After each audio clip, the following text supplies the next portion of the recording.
اس وقت ہمیں جوائن کیا ہے محترم جناب ڈاکٹر عاصم اللہ بخش صاحب نے، معروف کالم نگار بھی ہیں اور تجزیہ نگار بھی ہیں۔ ڈاکٹر صاحب بہت شکریہ، آپ نے ہمیں وقت دیا۔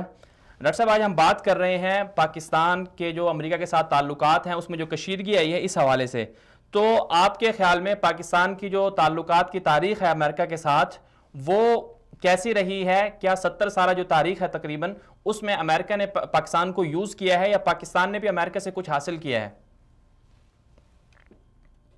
السلام علیکم، بہت جی شکریہ آپ نے مجھے بہت شکریہ۔ موقع دیا اپنی بات کرنے کا۔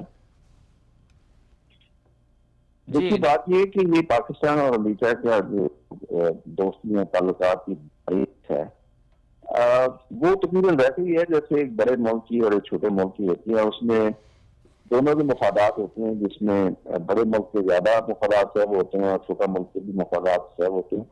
یہ عام طور پر یونیلیٹرل نہیں ہوتی، جی لیکن اس میں یہ بات ہمیں یاد رکھنا چاہیے کہ یہ اسٹریٹجک ریلیشن شپ کبھی نہیں رہی، یہ ہمیشہ بہت سے مواقع پر ان مواقع کے لیے رہتی ہے، یا ایک آپ سمجھے کہ ٹیکٹیکل ریلیشن شپ رہی ہے جس میں وقتی طور پر کچھ فائدہ دونوں نے حاصل کیا ہے۔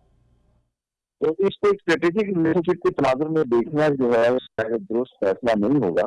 یہ ایک جب رہی ہے، جیسے 50 کی دہائی میں اس کی اور ڈائمینشن تھی، 60 میں اور تھی، پھر 70s میں خاص طور سے جب افغان وار پھیلی ہوئی تو پھر بالکل اس کی ڈائمینشن بدل گئی۔ تو یہ اس کو ہر دور کے حساب سے اس کو دیکھنا پڑے گا۔